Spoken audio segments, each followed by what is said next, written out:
नमस्कार, आदाब, अस्सलाम वालेकुम। मी आपल्यासमोर वक्फ अमेंडमेंट ॲक्टच्या संदर्भामध्ये देशभरामध्ये उठलेल्या काहोरामध्ये मुस्लिम समाजाचा या संदर्भामध्ये असलेला आक्षेप किंवा केंद्र शासनाने केलेले जुलमी कायदे या संदर्भामध्ये विश्लेषण करण्यासाठी मी आपल्यासमोर प्रस्तुत झालेलो आहे।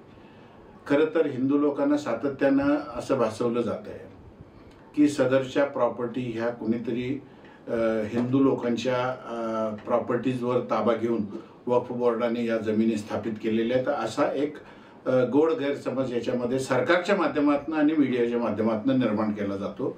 तो खरं तर धादांत खोटा आहे। मुळात वक्फ याचा अर्थ दान। पूर्वीच्या काळामध्ये आमच्या पूर्वजांनी बापजाद्यांनी जे मशिदीसाठी असेल, कब्रस्तानसाठी असेल, दर्ग्यासाठी असेल, ईदगाहसाठी असेल किंवा विविध धार्मिक कार्यासाठी मुस्लिमांच्या काही जमिनी दान केलेल्या होत्या। त्या दान केलेल्या जमिनींवर एक नियंत्रण करणारा एक ॲक्ट आला आणि त्याचं नाव वक्फ बोर्ड असं ठेवण्यात आले। त्याच्यावर जे वक्फ बोर्ड होतं ते सुद्धा राज्य सरकारच्या अधिपत्याखाली होतं।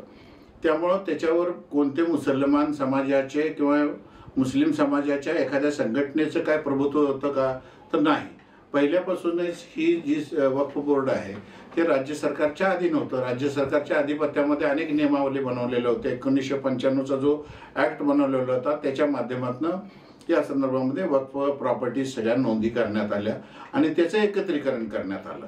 त्याच्या माध्यमातून सुसूत्रता निर्माण करण्याचा प्रयत्न झाला। अर्थात आता त्या प्रक्रियेमध्ये काही गुणदोष असतील, जसं अनेक यंत्रणांमध्ये आहेत, सरकारी कार्यालयामधल्या कामकाजामध्ये सुद्धा गुणदोष आहेत आणि त्या सातत्यानं रिपेअर करण्याचा किंवा दुरुस्त करण्याचा प्रयत्न सरकारचा असतो। अशाच पद्धतीने काही गोष्टी वेगवेगळ्या माध्यमातून त्या ठिकाणी येत गेल्या। परंतु ज्या जमिनी हिंदू समाजाला एक असं भासवण्याचा प्रयत्न होतोय की वक्फ बोर्ड म्हणजे अनन्वित अधिकार असणारी एखादी संस्था होती आणि त्याच्या माध्यमातून मुस्लिम समाजाचं कुठंही हात ठेवलं तर त्याचं तिथं वक्फ बोर्डाची अधिकार प्रस्थापित होतो, अशा पद्धतीचं काहीतरी त्यांच्या डोक्यामध्ये घालण्याचा सरकारी माध्यमातून प्रयत्न झाला। ते खरं तर धादांत खोटं आहे। ते लोकसभेमध्ये जे बोलले गेले ते सगळे मुद्दे धादांत खोटे होते। फक्त मुस्लिम समाजाला एक टार्गेट करून या समाजाच्या वर असलेले त्यांच्याकडे कोणत्याही प्रकारचे अधिकार नाहीत, त्यांना नोकऱ्या नाहीत, त्यांना व्यापारामध्ये कोणतंही स्थान नाही, अशा अवस्थेमध्ये जर सगळ्या समाजाचा आर्थिक निकषाचा आपण बाजू बघितली तर आर्थिक बाजू ही मुस्लिमांची दलितांच्या पेक्षाही कमकुवत झालेली आहे। हे राष्ट्रीय याच्यामध्ये दिसलेलं आहे सर्वेमध्ये। त्यामुळं माझं म्हणणं असं आहे की या संदर्भामध्ये वक्फ बोर्डाच्या माध्यमातून ज्या प्रॉपर्टीज आमच्याकडे आहेत ते काय कोणी आम्हाला सरकारनं दान दिलेलं नाही किंवा सरकारच्या कुठल्या अनुदानावर आमचं कुठलं कामकाज चालू नव्हतं। मशिदी असतील तर मशिदीमधलं आमचं लाईट बिल असेल किंवा त्याचं जे मेंटेनन्स असेल याच्यासाठी सरकारकडनं आम्ही अपेक्षित काही नाही आमच्याकडं। परंतु त्या जमिनी आम्ही वक्फ बोर्डाची म्हणजे कोणीतरी दान केलेली आहे आणि ते धार्मिक कार्यासाठी वापरली जाते म्हणून रजिस्टर केलेली आहे। आता याचा अर्थ वक्फच्या प्रॉपर्ट्या वाढायला लागल्यात हे जे सांगायला लागलेत एक धादांत खोटं आहे की ज्या ज्या ठिकाणी मुस्लिम पॉप्युलेशन वाढेल त्या प्रमाणामध्ये तिथं मशिदी वाढत असतात आणि मशिदी वाढल्या की ते वक्फकडे रजिस्टर होतात। याचा अर्थ वक्फच्या रोजच्या कार्यकलापामध्ये कुठल्याही प्रॉपर्टीज ॲड होतात हे जे सांगितलं जातं हे अत्यंत खोटं आहे। आता याच्यामध्ये काय केलेलं आहे तर मूळतः मुसलमानांच्या असलेल्या प्रॉपर्टीजवर एखाद्या हिंदूला तिथं अधिकारी म्हणून नेमणं किंवा त्याचा डायरेक्टर म्हणून नेमणं हे कोणत्या कोष्टकामध्ये आणि कोणत्या न्यायानं न्यायसुसंगत दिसते ते आपण ठरवा। मी काही गोष्टी आपल्यावर सोडतो की एखाद्या समजा आता कोल्हापूरचे भवानी मातेचं मंदिर असेल किंवा तुळजाभवानीचं मंदिर असेल तर ह्याच महालक्ष्मीचं मंदिर असेल, या ठिकाणी एखाद्या मुस्लिम समाजाला डायरेक्टर म्हणून नेमलं तर हिंदू समाजाला आवडेल का, तर खचितच ते आवडणार नाही आणि कुठलंही त्याचं प्रयोजन असायचं काय संबंध आहे। किंवा हिंदू समजा आता परवा मध्ये समजा बाबरी मशिदीचा आणि ते कॉन्फ्लिक्ट पार पडल्यानंतर आम्ही राम मंदिर बांधलं असं सांगितलं, तर राम मंदिरचं जे ट्रस्ट स्थापन केलं, तर खरोखर तुम्हाला भारताची जर तुम्हाला गंगा जमनी तहजीब आणायची होती, तर त्या ठिकाणी एखादा मुसलमानाला तुम्ही डायरेक्टर बोर्डावर घेतलं का? तर नाही. आणि घ्यायचं काय प्रयोजन असावं असं नाही, किंवा मुस्लिम समाजाची तशी मागणीही नाही. परंतु या ठिकाणी आपल्याला हे एकच दाखवायचं आहे की बहुसंख्य असलेल्या हिंदू समाजाला हे दाखवायला लागले, त्यांच्यामध्ये असलेल्या हिंदुत्ववादी लोकांना त्याचा इगो कुरवाळण्यासाठी या मुसलमानांना जखमा द्यायचं काम सुरू आहे.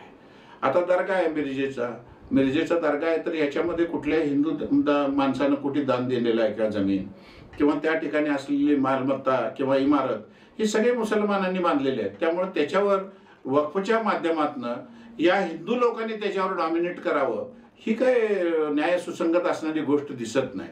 आणि म्हणून या ठिकाणी मला काही गोष्टी सांगणं क्रमप्राप्त ठरतं. आपणही मला या संदर्भामध्ये काही एखादी चूक असेल तर सांगा, त्याच्यामध्ये दुरुस्त करण्यात येईल. परंतु लोकसभेमध्ये उठून कोल्हापूरच्या एक घटनेचा उल्लेख केला गृहमंत्र्यांनी, आणि त्यांनी थेट दादांत खोटं बोलले की या ठिकाणी वक्फ बोर्डाने त्याच्यावर एखाद्या प्रॉपर्टीवर आधिपत्य गाजवण्यासाठी. अरे, ज्या प्रॉपर्टीजवर अतिक्रमण झालेलं आहे आणि त्याचे काय डिस्प्यूट चालू आहेत, तर त्याच्या संदर्भामध्ये निकाल झाले, तर ते हिंदूचं होण्याचं कारण काय?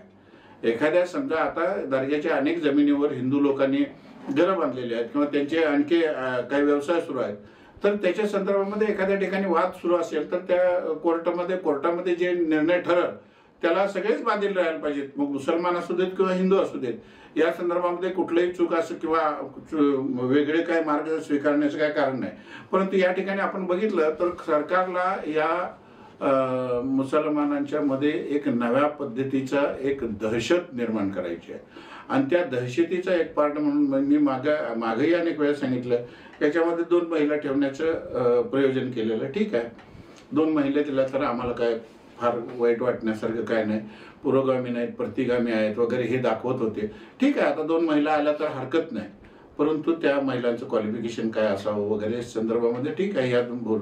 पण आता तुम्ही जे महिलांच्या आरक्षणाच्या संदर्भामध्ये वक्फ बोर्डामध्ये सांगितलं की 2 महिला घ्याव्यात, तुम्हाला खरंच मुस्लिम महिलांचं जर काळजी असेल तर तुम्ही महिला आरक्षणाचं जी बिल आणला त्याच्यामध्ये 5% मुस्लिम महिलांसाठी आरक्षण ठेवलं असतं, तर आम्हीही म्हटलं असतं की तुम्ही खऱ्या अर्थानं मुसलमानांचे महिलांचे कायवारी आहात म्हणून.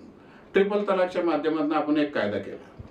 मला एक केस अशी दाखवा अखंड भारतातली की या कायद्याअंतर्गत त्याला काहीतरी तुझी माणसं कोर्टाच्या बाहेर सेटलमेंट करायला लागली. मग तुमच्या कायद्याचा त्या प्रभाव असायचा, कारण त्याच्यामध्ये फौजदारी स्वरूपाचा जो गुन्हा तुम्ही त्या ठिकाणी नमूद केला होता, त्याच्या माध्यमातून समजा एका वेळेला 3 तलाक दिलेल्या माणसाला जर जेलमध्ये घालायची प्रोव्हिजन केली, तर मग ती त्याच्यावर अवलंबित असणारी कुटुंब, महिला आणि त्याची मुलं कोणत्या आधारावर जीवन जगणार आहेत? म्हणजे तिनं कुणाकडे तर धुण्या भांड्यालाच जावं, म्हणजे कुटुंब व्यवस्था उद्ध्वस्त करण्यासाठी म्हणून ते त्या ठिकाणी आणलेला कायदा होता, असा आजही आमचा आरोप आहे. आणि भविष्य काळामध्ये सुद्धा असेच कायदे तुम्ही आणणार आणि मुस्लिम समाजामध्ये भारताच्या बहुसंख्याक समाजासमोर या मुस्लिम समाजाला विलन ठरवण्याचं काम तुम्ही या ठिकाणी करता. या ठिकाणी हिंदू समाजाचा समावेश करण्याचं काही प्रयोजन काय दिसत असलं तर आपण मला सांगा. आणि जर हे खरोखर जर चांगलं आहे असं तुम्हाला वाटत असेल, मग अशाच पद्धतीनं हिंदू जे धर्मस्थान असतील किंवा पश्चिम महाराष्ट्र देवस्थान समिती असेल किंवा असे अनेक समित्या आहेत, त्या ठिकाणी मुसलमानांचं नियुक्ती केलेली आवडेल का, हे तुम्ही खऱ्या अर्थानं एका शांत चित्तानं आपण ऐकून हे आपण ते डिसाईड करावं. आपल्या विवेकावर ही गोष्ट सोडून देतो. तसंच या ठिकाणी असं सांगितलं की वक्फ बोर्ड म्हणजे कोण, तर वक्फ बोर्ड ही राज्य सरकारने नियुक्ती केलेली संस्था होती. त्याच्यावरचे CEO असतील किंवा ट्रायब्युनलमध्ये असणारे जजेस असतील, त्याच्या संदर्भामध्ये पूर्वीच्या सरकारांनी काय निर्णय घेतलेले होते ते काय सगळे मुसलमानच चालवत होते असं काय तर दादांत खोटं काहीतरी लोकांच्या समोर आणलं गेलं. मग आता तुम्ही काय सांगितलं की प्रॉपर्टीच्या संदर्भामध्ये एखादा वाद असेल तर त्या जिल्हाधिकाऱ्याला आम्ही ते अधिकार दिलेले आहेत. मग ट्रायब्युनल कशासाठी नेमलं? मग वक्फ बोर्डाचं काम काय आहे? मग वक्फ बोर्डाचं काम केवळ अमुक ह्या ट्रस्टचा प्रमुख आहे का नाही, किंवा ह्याच्यामध्ये एखादा वाद असेल तर त्याच्यावर निर्णय घेण्यासाठी आहे का? तर म्हणजे वक्फ बोर्डाचे सगळे नियम अशा पद्धतीने केलेले आहे की वक्फ बोर्डाची संकल्पना खिळखिळ करायची, मुसलमानांच्या धार्मिक प्रॉपर्टीजवर अनाधिकारानं सरकारचा अधिकार प्रस्थापित करायचा अशा पद्धतीने. त्याच्यामध्ये आणखी एक क्लॉज आहे की समजा एका जमिनीच्या संदर्भामध्ये वाद उपस्थित झाला असेल आणि माझा आणखी एका व्यक्तीशी एखाद्या जमिनी संदर्भामध्ये वाद निर्माण झाला असेल, तर ती जागा सरकार जमा किंवा त्याच्यावर कलेक्टरचा अधिकार, हे काय पद्धत आहे? तुम्ही म्हणा ना याचं आहे, समजा माझ्या विरोधकाच्या नावानं ती जर माझी चूक असेल बाजू, तर विरोधकाच्या नावानं होईल किंवा माझ्या नावानं होईल, परंतु ही जमीन सरकारच्या जमा करायचं प्रयोजन काय आहे त्याच्यामध्ये? तर ह्या पद्धतीचे प्रयोजन याच्यामध्ये केलेले आहे. आता भारत स्वतंत्र झाल्यानंतर अशा पद्धतीचे बालंटा मुस्लिम समाजावर नव्याने आलेले नाहीत आणि कलेक्टरकडं समजा किंवा डेसिग्नेटेड ऑफिसर असं म्हटलं जातं, प्राधिकृत अधिकारी त्या कामासाठी असं नेमलेलं आहे असं समजू. मग ते वक्फ बोर्डामध्ये बसणारे किंवा ट्रिब्युनलमध्ये बसणारी माणसं काय काम करणार आहेत हेही समजून घ्या ना. मग तुम्हाला वेगळा अधिकारी नेमण्याचं किंवा त्याचं अधिकाराचं विभाजन करण्याचं कारण काय आणि त्याच्यावर हिंदू लोकांची सुप्रेमसी निर्माण करण्याचं कारण काय? तर तुम्हाला मुसलमानांच्या प्रॉपर्टीजवर अनाधिकारानं सरकारी दरबारी सरकारी अधिकृतपणे ते कब्जा करायचा आहे असा त्याचा अर्थ झाला. कुठल्याही हिंदूचे 1 स्क्वेअर इंच जमीन या वक्फ बोर्डामध्ये नाही हे जबाबदारीनं सांगतोय. दान वक्फ याचा अर्थ की एखाद्या धार्मिक कार्यासाठी मुसलमानांनी केलेलं ते दान आहे आणि दान स्वरूपामध्ये काही रक्कम दिली जाते, काही वेळेला चल अचल संपत्ती दिली जाते, त्या माध्यमातून आलेलं आहे. आता असं सांगितलं की वक्फ प्रॉपर्टीच्या माध्यमातून काही उत्पन्न निर्माण होत नाही. मला सांगा कब्रस्तानचं उत्पन्न कसं काय? आत दफन केलेली माणसं काय काम करत बसणार आहेत काय? त्यामुळं कोणत्या पद्धतीचं तुम्ही अपेक्षा करताय? मशिदीमध्ये कुठल्या पद्धतीचं म्हणजे प्रोडक्शन चालतं किंवा त्याच्यामधनं कुठलं तुम्हाला उत्पन्न अपेक्षित आहे? तर वक्फ बोर्डाच्या कुठल्या याच्यामधनं उत्पन्न फार कमी येतं. आणि काम येते आता त्याचं कामच धार्मिक कारणासाठी आहे, त्याच्यामध्ये आर्थिक उत्पन्नासाठी ती बाजू नाही. हा एखाद्या ठिकाणी दर्ग्यामध्ये काही ठिकाणी दानपेठा ठेवलेल्या असतात, त्याच्या संदर्भामध्येही त्याची योग्य ते त्याचं ऑडिट होत असतं आणि त्याचं सबमिशन सगळं वक्फ बोर्डाकडे होत असतं. त्याच्यामध्ये चूक असेल तर दोषी व्यक्तीला शिक्षा देण्यासाठी काही अडचण नाही. परंतु ह्याच्यामध्ये आपण बघितलं असेल तर फार मोठ्या प्रमाणामध्ये शिक्षेचं प्रयोजन केलेलं आहे. म्हणजे एखादा माणूस चुकीचा सापडला की त्याला अशी शिक्षा द्यायची की त्यांना पाक त्याचं जीवन उद्ध्वस्त करून टाकायचे. म्हणजे मुसलमानानं कुठेही कुठल्याही पद्धतीची बारीक सारीक जरी चूक केली तर त्याला मोठी शिक्षा झाली पाहिजे अशी तरतूद या कायद्यामध्ये दिसून येते. वेगवेगळ्या माध्यमातून यांनी केलेले हल्ले आहेत. आमच्या जखमा इतक्या आहेत की आता हे जे कायदा आणलेला आहे त्याच्यामध्ये 44 साधारणतः मुद्दे असे दिलेले आहेत आणि हे मुख्य मुद्दे मी आपल्या समोर सांगितलेले आहेत. तर मला असं सांगायचं आहे की जखमा करत असताना आमच्या अंगावर इतक्या जखमा या समाजाच्या अंगावर केलेल्या आहेत की ते आता परत दुरुस्त होतील का नाही ह्याची शंका आहे. कमकुवत असणाऱ्या समजा बोकडाच्या छातीत लात मारून तुम्ही वाघ असल्याचा आव्हानात असला तर हे तुमच्या मर्दुमकी नव्हे तर हे शंडपणा आहे. त्यामुळे अल्पसंख्याकांवर चढवलेले अत्याचार अनन्वित अत्याचार आहेत. हे वक्फ बोर्डाच्या माध्यमातून या मुसलमानांच्या असलेल्या प्रॉपर्टीजवर महाराष्ट्र सरकारच्या माध्यमातून, राज्य सरकारच्या माध्यमातून, केंद्र सरकारच्या माध्यमातून किंवा इथं बसलेल्या काय प्राधिकाऱ्यांच्या माध्यमातून ह्या सगळ्या मुद्द्यावर आपण म्हणजे सुप्रीमसी निर्माण करून मुसलमानांना टाचेखाली दाबून ठेवायचं, यांना सामान्य जीवन जगू द्यायचं नाही, हे ह्याच्या मागचा उद्देश दिसतो. आता अशाच पद्धतीचं जे मी वक्फ बोर्डाच्या संदर्भामध्ये बोलत असताना अल्पसंख्याक समाजाचं आहे म्हणून आहे, ख्रिश्चन समाजाचे वेगळे त्याचे प्रोव्हिजन्स आहेत. ह्याच्यामध्ये आमच्यामध्ये काय केलं की आमचे काही आतमध्ये सेक्ट आहेत, बोरी समाज आहे, आगाखानी समाज आहे किंवा अशा लोकांचं त्याच्यामध्ये प्रावधान करण्याचं त्याच्या मागचा उद्देश आहे की आमच्यामध्ये आपसात भांडणं लावायची आणि त्याच्या माध्यमातून आणखी तमाशे करत बसायचं असा ह्या सरकारचा उद्देश दिसतो. आता याच्यामध्ये आपण बघितलं असेल की एकूण अखंड भारताची जर संकल्पना बघितली आपण तर पूर्वी भारत स्वतंत्र होण्याच्या पूर्वी बांगलादेश पाकिस्तान हे आपल्या भारतामध्येच होते, भारताचाच अविभाज्य भाग आहे. परंतु आता ठीक आहे, आता ते नंतर फाळणी झाली, ते काय वेगळे झाले. परंतु त्याही ठिकाणी पाकिस्तानमध्ये तिथल्या हिंदूंच्या प्रॉपर्टीसाठी एक वेगळं बोर्ड त्या ठिकाणी बनवलेलं आहे. त्याचं नाव बघा, इव्हॅक्युएट ट्रस्ट प्रॉपर्टी बोर्ड असं केलेलं आहे गव्हर्नमेंट ऑफ पाकिस्तानचं. म्हणजे त्यांची काहीतरी व्यवस्था आहे, बांगलादेशमध्ये काय व्यवस्था आहे. परंतु केवळ अल्पसंख्याक आहेत म्हणून लोकसभेच्या माध्यमातून तुमच्याकडे एक बहुमत आहे म्हणून त्याचा दुरुपयोग करून आणि हिंदू समाजाला बरं वाटावं, हिंदुत्ववाद्यांना बरं वाटावं. खरं तर आमचा आता लढा उभा करायचा तर आमच्याकडे मुसलमानांच्या मध्ये अडचण अशी आहे की लढा कोणाविरुद्ध उभा करायचा. सरकार विरुद्ध उभा करत असताना हिंदू लोकांना उगाच असं वाटतंय की आम्ही काहीतरी मुसलमानांचा फाजीलपणा चाललेला आहे. म्हणजे मुसलमानांना आपले हक्क अबाधित ठेवण्यासाठी रस्त्यावर येऊन एखाद्या ठिकाणी आपलं प्रोटेस्ट करायची सुद्धा आता परिस्थिती राहिलेली नाही. कुणावर काहीही कलम घालायची, त्याला UAP खाली आत घालायचं, हे आता चाललेलं भारतामध्ये चाललेलं नव्यानं काही नाही आहे. तेव्हा आमची जी धर्मनिरपेक्ष असलेले हिंदू बांधव आहेत आणि जे आपल्या बरोबर असतात, जे धर्मनिरपेक्षतेवर सातत्यानं बोलतात, त्यांनाही तुम्ही जेलमध्ये घालायला लागलाय. हे काय नवीन आहेत. आता अनेक वर्ष झालं उमर खालिद असतील किंवा आणखी शर्जील इमाम असेल, आणखी किती जण तुम्ही जेलमध्ये सडवणार आहे. तर वक्फ बोर्डाच्या माध्यमातून मुसलमानांना दाबायचा प्रयत्न चालू आहे, सरकारी माध्यमातून आणि पोलिसी खाक्या वापरून, की तुम्हाला या संदर्भामध्ये विरोधात बोलता येणार नाही आणि तुम्ही बोलला तर तुमच्यावर परिणाम चांगले होणार नाहीत. अशा पद्धतीने ही लोकशाही राष्ट्राची संकल्पना होत नाही. आणि या जगामध्ये जर न्याय स्थापित होणारी व्यवस्था नसेल तर ते खऱ्या अर्थानं लोकशाहीला पोषक नसते. आणि म्हणून माझं म्हणणं असं आहे की वक्फ बोर्डाच्या माध्यमातून जे काही निर्णय झालेले आहेत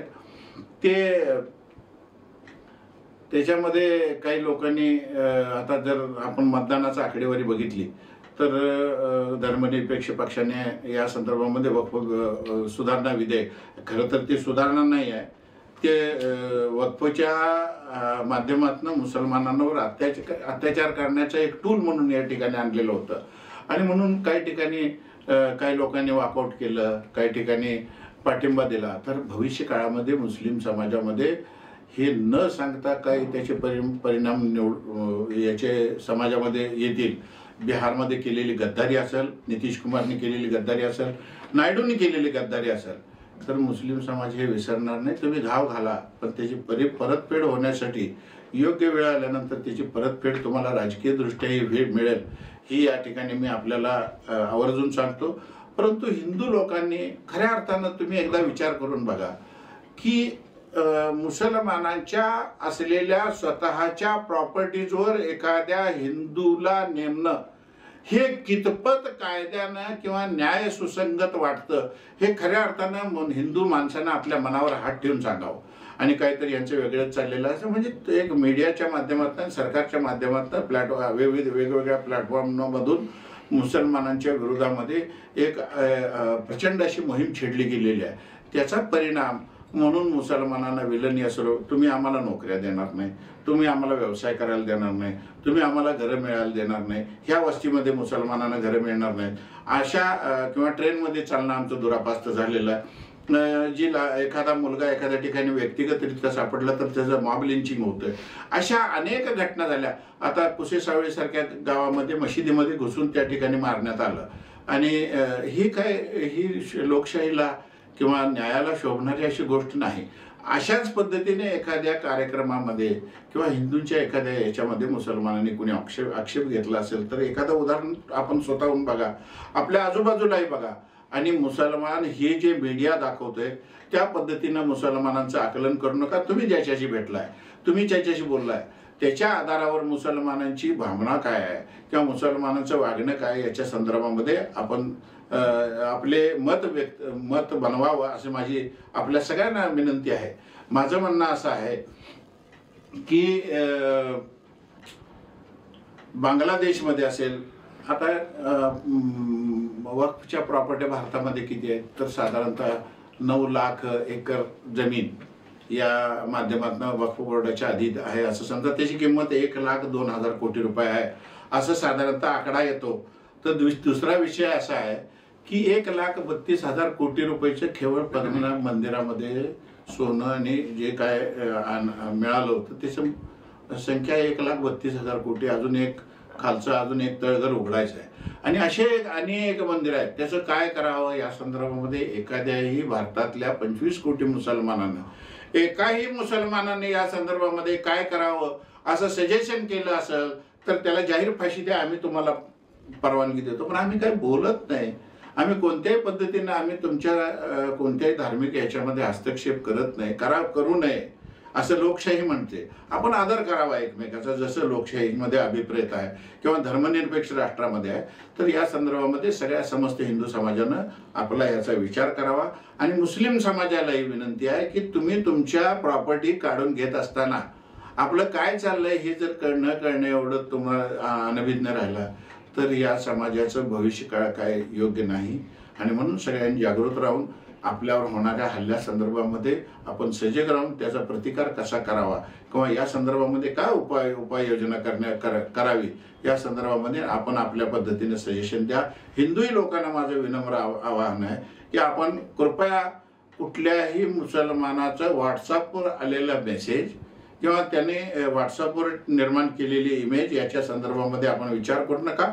आपण एखाद्या प्रत्यक्ष मुसलमानाला भेटा आणि तुमचे व्यवहार ज्याच्याबरोबर होतील त्यांनी तुमच्याबरोबर कुठल्या पद्धतीने वागतात त्याच्या आधारावर मुसलमानांचे चांगल्या वाईटाचे तुम्ही मत बनवा असं माझं आपल्या सगळ्यांना मत आहे. आपण सगळेजण बरेच दिवसापासून बोलण्यासाठी मी उत्सुक होतो.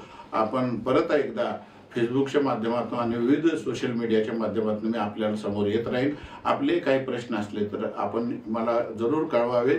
आपण या पद्धतीनं जर प्रश्न विचारला तर त्याचंही उत्तर देण्याचा मी प्रयत्न करेन. धन्यवाद. जय हिंद, जय महाराष्ट्र.